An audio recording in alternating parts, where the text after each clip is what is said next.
in the middle of our message series entitled Blessed Life. And I'm so glad that you're here today despite of the stormy weather. Actually, hindi stormy. Habagat weather na maulan. Si Aaron, basang-basa daw eh. No? Nakamotor eh. Oh. Kaya maraming hindi dumating eh. Itong weather na to, no? Sasabihin ng mga traditional Christian, ginagamit ni Satanas yung weather na yan eh. Sinisisi ang weather sa paggamit ni Satanas. Well, today, our message is a little bit different from the rest of the messages that we have in the past on blessed life. Kasi, this could be a review to a lot of you. You've been in the church for a long time. But it might be a review. And this could even talk to you straight to the point. Baka may masaktan sa inyo, ha? Hindi ko ini-intend.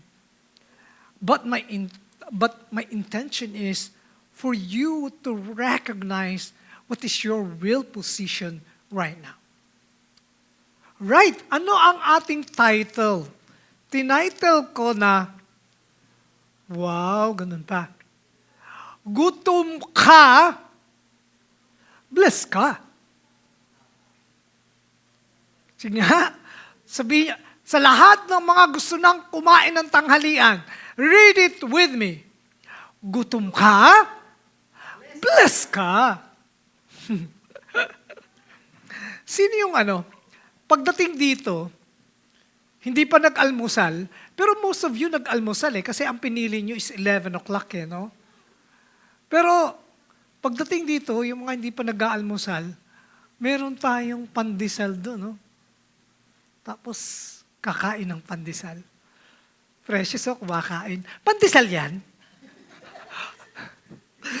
Precious, di ko ikaw pinopoint out. Ang maganda nito ngayon tayo, very intimate, no? Uy, Precious, huwag kang mahiya. Happy birthday, by the way. Tsaka birthday ni Crisel, mamaya batiin nyo rin, ha? Si Crisel. Happy birthday, Crisel. Dalawa yung my birthday. Pinoint out si Precious, Precious, hindi ko ikaw pinapahiya. Tsaka sanay ka naman ng ganyan, no? Yung kinakausap na, Okay. So, next time ulit na mag-preach ako, ipo-point out ko ikaw. Pag gutom kayo, ano yung kinikrave nyo na pagkain? Pinoy ba? Adobo, pansit, lumpia? O kaya ay American? Burger, steak? Yun bang inyong... Hindi tayo mahilig sa American steak. Kaya ang gusto natin, bistik. Yeah? Tapos ayaw nyo pa nung rare na...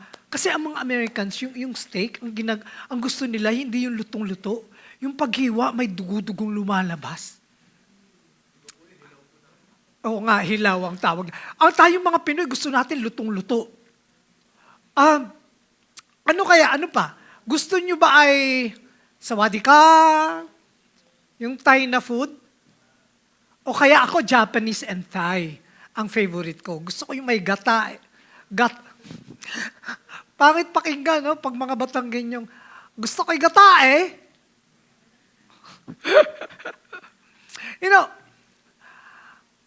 hunger is a natural thing. It's a natural feeling. Bakit ba tayo nagugutom? Question ko sa inyo, bakit ba tayo nagugutom? Okay, there are two kinds of hunger. Unang klase ng hunger, physiological hunger o biological hunger. Ano to? Kasi ang katawan natin, kailangan ng nutrients. So I'm going to share it with you simple. Hindi naman ako medical person. So, simple lang ang pagpapaliwanag ko kung ano ang gutom at kagutuman. Physiological hunger. Teka muna, Alexis, pag dito sa gitna, hindi papalitan. Pag dito sa taas, papalitan. Ha? Okay. So, physiological hunger, biological hunger. Kailangan natin ng nutrients ng katawan. Ngayon, pag kulang na ang nutrients ng katawan natin, magsesento ng signal sa brain. Sasabihin ng bawat bahagi ng katawan natin, kulang na kami ng nutrients. Ang gagawin na naman ng brain, magsisignal sa digestive system through the neurons, sasabihin, huy, magsignal ka na nagugutom ka na, kulang ka ng nutrients. Kaya yung sikmura, maririnig nyo, buruguto, buruguto, buruguto. Na-experience nyo, no? Real. Huy, gutom na ako, gusto ko lang kumain. Si Paul, bigla umawak sa tiyan, gutom na nga ako. Humingi ka kay Precious. Yun yung physiological and biological hunger. Yun! Pero merong psychological hunger. Ano ang psychological hunger? Ang psychological hunger, hindi kulang ang nutrients mo. Pero, nagkakaroon ka ng pakiramdam na gusto kong kumain. Para bang pag yung, ito yung real to life experience. Yung physiological hunger, yung hindi ka nga kumain sa bahay, pagdating mo, gutom na gutom ka sa Live City, makikita mo may pandesal, kumain ka, physiological hunger yun. Pero pag kumain ka naman sa bahay, nakakain ka na, kanin pa nga ang kinain mo sa bahay At masarap na ulam. May itlog na, may hotdog pa, at may daing pa. So, dami na nakain mo. Pero pagdating mo sa Live City, nakita mo yung pandesal. Parang sabi ng pandesal, kainin mo ko. Kainin mo ko. Kaya, dire-diretso ka doon, may kape, nilagyan mo pa ng maraming creamer, tsaka asukal, hinalo mo. At pagsubo mo,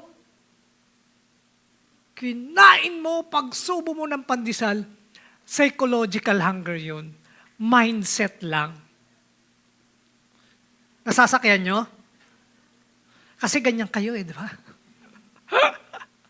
Dito nga sa Live City, meron pang gusto, may palaman. Si Mark, mas gusto niya, nag-request pa yan, pwede bang cheese whiz? Grabe si Mark. Yan yung klase ng hunger. Dalawang klase. Ngayon, ito yung question natin. Anong mangyayari pag hindi na-feed yung physiological hunger mo? If for a long time, hindi ka nag-feed ng nutrients sa katawan mo, magiging kang malnourished. Papayat ka. Parang ako namamayat kasi isang kailangan para pumasok ang nutrients sa katawan, yung insulin. Ako, hindi nagpa-function ng insulin ko this time. Medyo imbalance ang katawan ko. Pag-pray nyo ako meron akong a little treatment, pero pag-pray nyo ako. And, pag matagal na panahon na hindi na-supply ng nutrients ang katawan, ang tawag nga natin doon, malnourished, mamamayat, at pag mahaba pa hindi na-supply ng nutrients, mamamatay ang tao. Meron namang hindi namamatay, lalo na mga Pinoy. Ang mga Pinoy, hindi ko naman po point outin lang ang Pinoy. Merong hindi namamatay, ang ginagawa, pumapatay para makakain. Madaming ganun. Tsaka yung may nakikita ko yung nagagala na nagtatawa nang walang tatawanan pinagtatawanan sa kalye.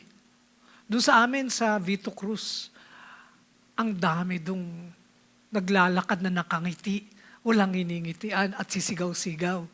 Yung mga taong grasa, Pag gutom ang tao, something becomes wrong with their mind. Yan yung danger pag hindi mo na-nourish yung gutom mo, yung hunger mo.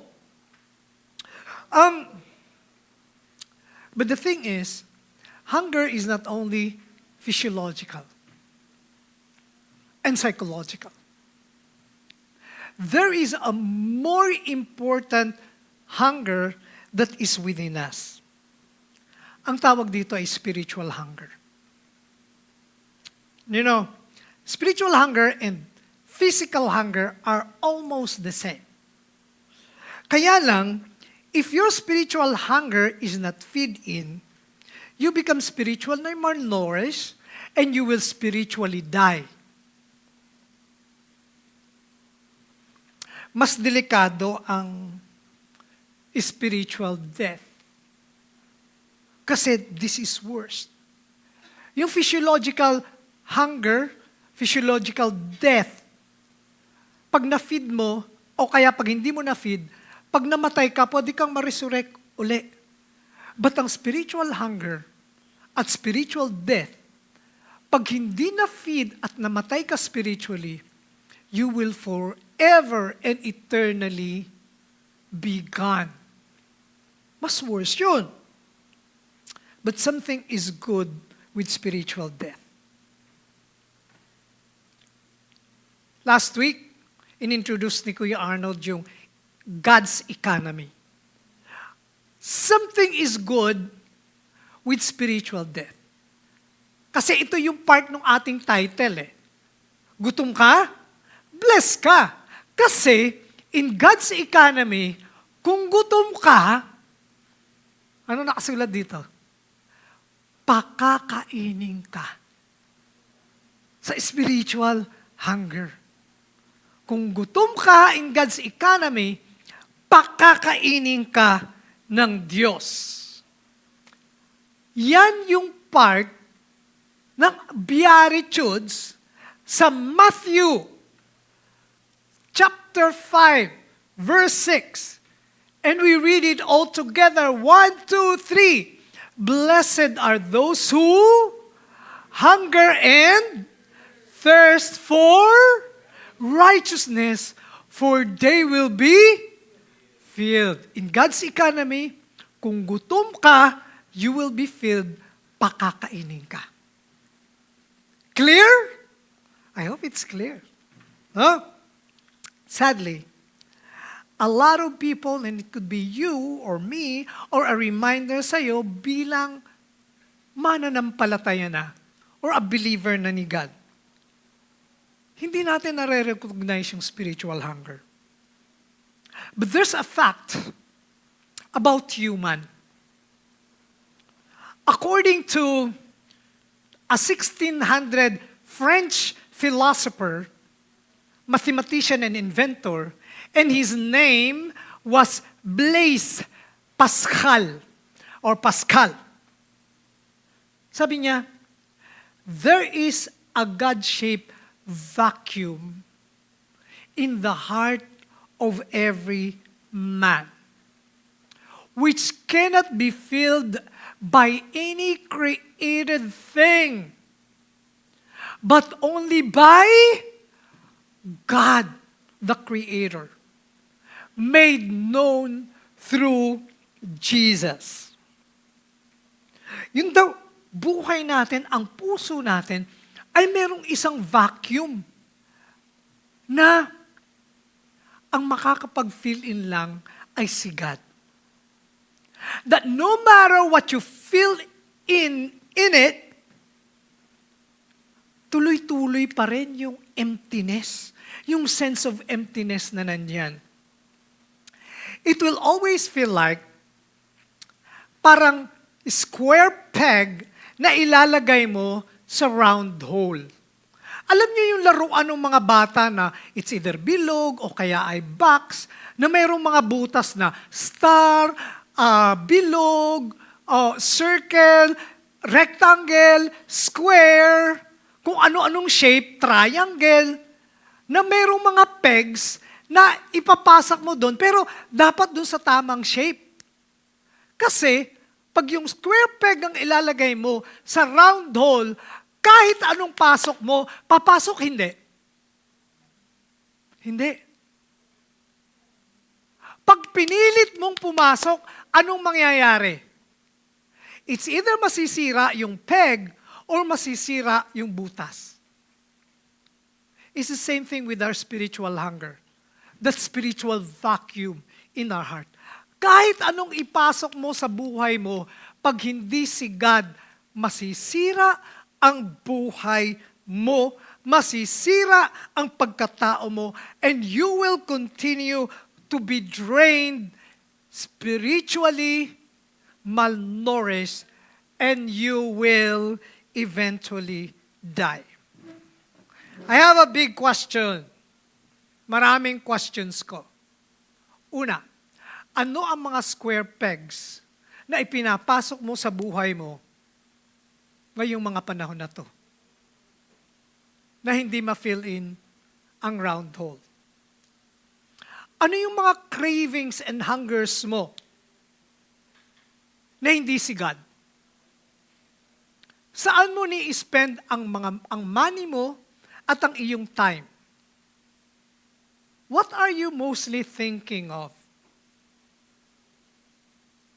Mostly, we think on the relevant here and now.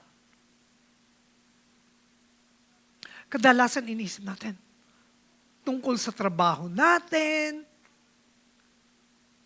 Tag-ulan pero in the previous months, ang iniisip natin, vitamin C,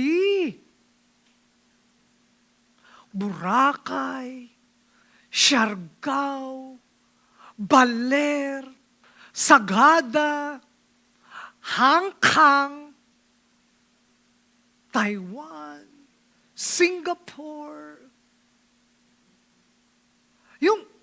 We're thinking of vacation para ma-post natin sa ating social media accounts. Sabihin natin, yeah, nandito ako ngayon. Kasi people also are wanting to be popular, be known, sisikat, because we wanted, ipinapasak natin, self-preservation and power. Karamihan ng mga tao ang iniisip, you wanted to have power in this life. You wanted to control people. We wanted to control people.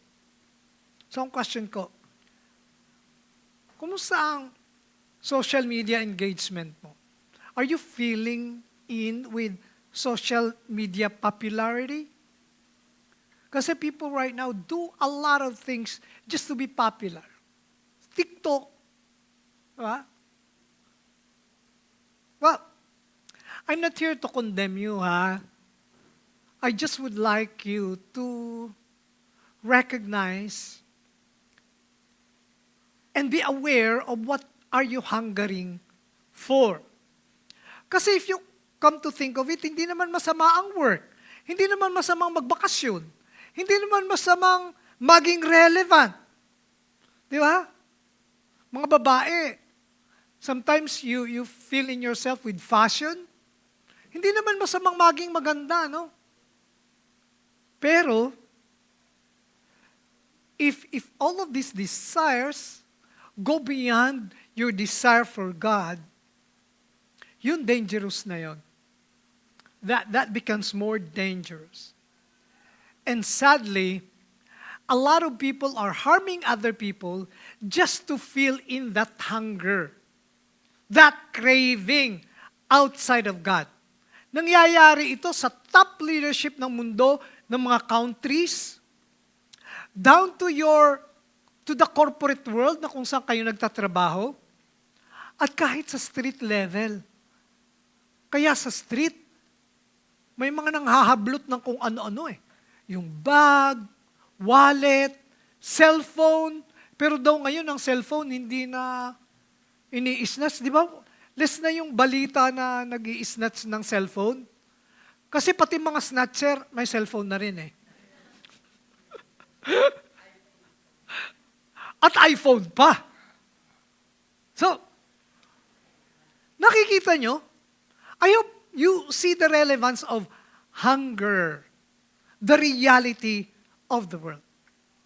Ano ang sinasabi ng Bible sa mga pag-acquire ng things of this world than hungering for God? Tingnan natin. Sa Mark chapter 8, verses 35 and 36.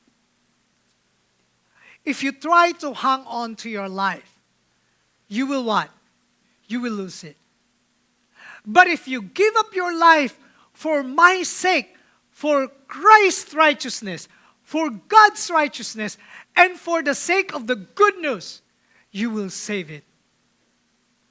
And what do you benefit if you gain the whole world but lose your own soul? What is righteousness? That seems to be very important that we should hunger for, pero hindi natin binibigyan ng pansin. You know, righteousness is a very huge and important word in the Bible. In fact, it is one of the 8 things in Beatitudes so that your life will be blessed. Sabi ng Bible, God and His Word is based on righteousness. God loves righteousness. The Bible says He founded the universe and His kingdom in righteousness. He rewarded righteous people like Noah, Abraham, Jacob, Isaac, Joseph. He rewarded them and other characteristics of the Bible that are righteous. And mind you, God will judge the whole world in righteousness. In fact, the psalmist in the book of Psalms chapter 23, he said, "And He leads me into the path of righteousness." You know, ang mga theologians, sa kanilang pag-aaral, maraming hundreds of definitions of righteousness. Pero today, to make it a little bit simple and understandable to all of us, let's define righteousness with 2 items. Look at this. Righteousness is 1, your relationship with God, and 2, your lifestyle. Ulitin natin, ha? Righteousness is what? Uulitin ko, ha? Tanong ko. Let's define righteousness into 2 items. Righteousness is your, number 1, your relationship with God. Number 2, and your lifestyle. Pag-usapan natin maiksi itong dalawa na to. Relationship with God, which is righteousness. Relationship with God is your being right with God. Your position in Him. Sadly, your position in Him is not right. But the good thing according to the Bible, He made it right through Jesus. Pag-usapan natin yan later on. Okay? Number 2 definition of righteousness. Righteousness is lifestyle. Meaning, it is your living right as God intends you to have. It is your practice of obedience to God. Ulitin ko, ha? The second point of righteousness is your lifestyle, living right as God intends you to have, and it is your practice of obedience to God. Okay? I hope it makes sense again to you. I hope clear. Sadly, our position in Him and our life's practice are way far from the righteousness of God. We need to recognize that we desperately need the righteousness. Your position, your relationship, your lifestyle, your practice. Ganito i-describe ng psalmist yung wanting to have that kind of righteousness. Sabi sa Psalm, chapter 42, verse 1, as the deer longs for flowing streams, so I long, O God, for you. Sa CSB version, Christian Standard Bible version, mas gusto ko yung sa NIV, New International Version. Ano yung pinakita, ano yung description sa NIV? Sabi niyan, as the deer pants, hindi pants na pantalon, pants na hingal, yung, God. Kasi ang taong humihingal, ibig sabihin, may intensyang need na mag-fill in ang hangin. Okay? Sabi niya, as the deer pants for streams of water, my soul pants for you, my God. The Hebrew na translate sa panting, yung paghingal, is an intense experience. It is an intense desire to have an intimate relationship with God. Hindi ito simpleng uhaw, kundi it is a desperate need for something that is vital. Ano yung vital? Pag nawala yun, mamamatay ka. Kaya yung panting for air, panting for water, panting for righteousness. Pag nawala yan, mamamatay ka. Another description is yung tao na naglakad sa desert. Hindi ko alam kung naka-experience na kayo ng desert. I experienced walking in the desert in California. Sa California, ang daming desert. Lalo na daw sa, sino bang nagstay na sa inyo, nakapunta na sa inyo sa Middle East? Mas marami dong desert. Halos lahat desert. O kaya, siguro yung description na mas maganda yung, nung summer, o nung tag-init, yung naglakad ka pero wala kang baon na tubig, at wala kang mabilhin ng mineral water na malamig. At sa paglalakad mo ng 10 oras, wala kang mainom. Di ba grabe yung uhaw mo? And you pant for water. Okay?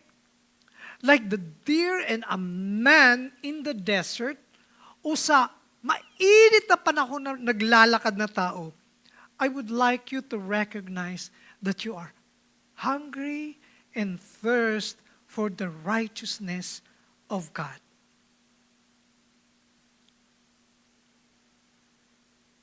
Saan ka magsisimula? You can start by recognizing how bad and sinful are you. Start from here. Tayong mga Christians, madalas nating nakakalimutan to eh. Nagiging kampante na tayo sa pagiging, kala natin, okay na ako eh, nabaptize na ako, nagsiserve na ako sa church. But while we are here on earth, our mortality will come out every now and then. That being bad in sinful. When we were starting Life City, ang tawag pa namin sa grupo, kami ni na Auntie Ebong, ang mga nandito lang na original is si Auntie Ebong, si Alexis, si Joy, si Arnold, ako. In fact, wala pa nun si Johan. When we were starting, tawag namin doon sa group, Grace Place, meron kaming naging member na when I was talking about that, we all are a bad person, we are not righteous, bigla siyang nag-react. Sabi niya, ha? Ako? Mabait naman akong tao ah. Sabi niya, hindi ako nanghaharm ng ibang tao. In fact, tumutulong ako sa iba. Marami akong tinutulungan, binibigyan ko ng trabaho. Sadly, mali yung kanyang concept of being unrighteous and sinful. Ang concept niya is behavior, actions. Pero the standard of God in righteousness is not your behavior and action, our behavior and action. The standard of God is more of like you being born away from Him. Malayo sa kanyang righteousness. Ipinanganak tayo na ganun. Kaya kahit anong gawin natin, mabuti man, serve ka ng serve kay Lord. Parang ang bait-bait mo. Gumagawa ka ng lahat ng iniisip mo mabuti. But still, kulang yun. Parang pagpapabida lang kay God ang ginagawa mo. Anong sabi sa Bible sa lahat ng mabuti nating ginagawa? According to Isaiah chapter 64 verse 6 sa New Living Translation, we are all infected and impure with sin. When we display our righteous deeds, yung mabubuti mong gawa, ano to? They are nothing but filthy rags. Pag iniisip natin yung filthy rag, parang pamunas na madumi, no? Yung pang-mop na madumi. Actually, yung description dito ng filthy rag, hindi yung pamunas lang na simple na panglinis ng bahay na madumi. Hindi. Yan yung, alam mo yung kitongin, yung leper, yung sugat na ng pupudpud ng kamay, ng daliri, o yung sugat na hindi nagaling, na maraming nana. Yung filthy rag dyan, yung ibinalot dun. Na pag tinanggal, may langib-langib at may nananana at dugo-dugo. Yan yung filthy rag. Kadiri. Yan yung righteous deed mo. Akala mo ang bait-bait mo, pero hindi. Sabi ni Saint Paul, or ni Apostle Paul, no one is righteous, not even one. We cannot be righteous no matter how good what we do. Sabi ni Jeremiah, kung paano yung leopard, ano yung leopard? Yung may spots. O kaya yung tiger na may stripe sa katawan, kahit anong bleach at pagturok ng glutathione sa kanyang katawan, hindi mawawala yung spots at saka yung stripe. As sinful we human beings, no matter what we do, hindi tayo magka-hunger at magth-thirst sa righteousness ni Christ. It's only Christ who will fill that in. Ngayon, ang big question natin is, paano tayo magha-hunger? You can only start to have hunger after Christ's righteousness if you start a deep intimacy with God. Result niyan ay hungry. Pag nagsimula ka ng deep, intimate relationship with Christ by first honestly feeling your sinfulness, honestly sensing your lack of righteousness, and you recognize that you are craving, panting, wanting to have the real thing in your life.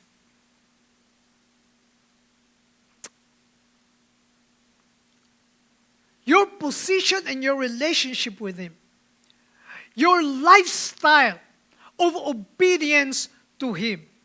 Kaya ito yung sinasabi doon sa dugu-duguan ng Bible verse na alam natin na meron pa tayong meron pa tayong kanta. Matthew 6:33. Seek ye first the kingdom of God and His righteousness, and all these things will be added to you. Di ba sabi ko kanina, yung title natin parang contradicting? Bless ka? Gutom ka? Pakakainin ka. Or gutom ka spiritually? Gutom ka sa righteousness? Pakakainin ka. Bakit? Kasi when you're hungry with the right thing, with the righteousness of God, you are going to have an opportunity to eat with the King of Kings and the Lord of Lords. Ano sabi sa Revelation chapter 3 verse 20 na binasa ni Kuya Arnold kanina? You read it with me. Sabi dito, see, I what? I stand where? At the door and knock. If anyone hears my voice and opens the door, anong gagawin ni God? I will come in and eat with you and He with me. Ito yung sinasabi sa ating title. Ito yung sinasabi sa ating verse for today. Gutom ka? Bless ka. Kasi kung gutom ka spiritually, kung gutom ka with righteousness, kung uhaw ka with righteousness, God, Jesus, will come to you and feed you.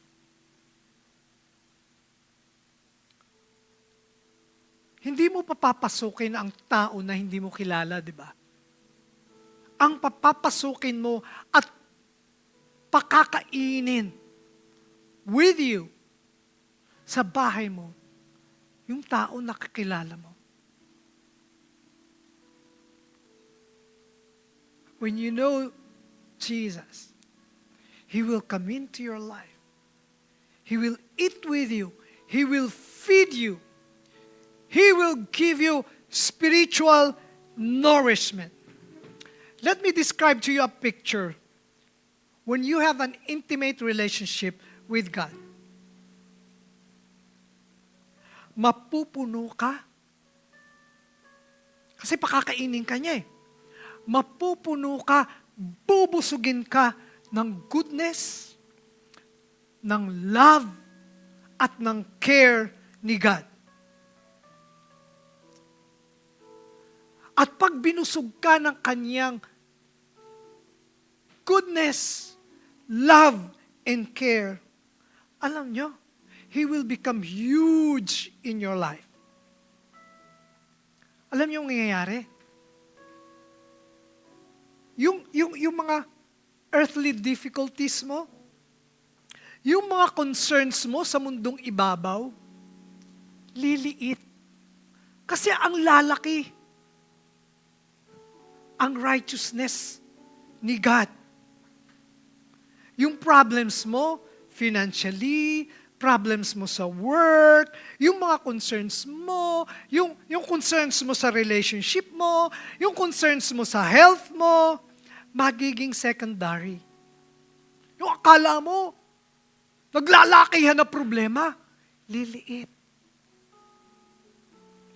At kahit nasa gitna ka ng lahat ng kaguluhan na yan, ang magsusumigaw ay ang faithfulness ni God sa buhay mo. And you know what will happen?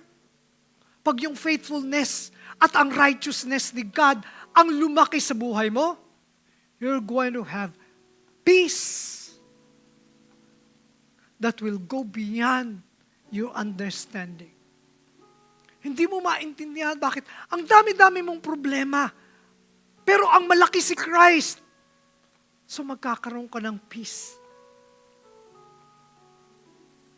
Ganyan ang mangyayari pag mabubusog ka ng righteousness ni God. Ganyan ang mangyayari pag ang relationship mo at ang position mo kay God at ang lifestyle of obedience mo ay tama. So I'm calling on you. Pagyamanin mo ang relationship mo kay God. Because that is what you really need. Manalangin tayo. Lord God, thank you for reminding us that we need your righteousness. Kasi when we feel that we need your righteousness, bubusugin niyo po kami. Pupunuin niyo kami ng inyong righteousness. Kayo ang magsusumigaw sa buhay namin. Lord God, nakikiusap po kami na kayo ang maging sentro ng buhay namin so that ang lahat ng aming concerns ay liliit at kayo ang magiging bida sa aming buhay. Father, this is not only our desire, pero alam namin na ito ang desire ninyo sa aming buhay. We're saying this in Jesus' name. And everyone will say, Amen. Amen and amen.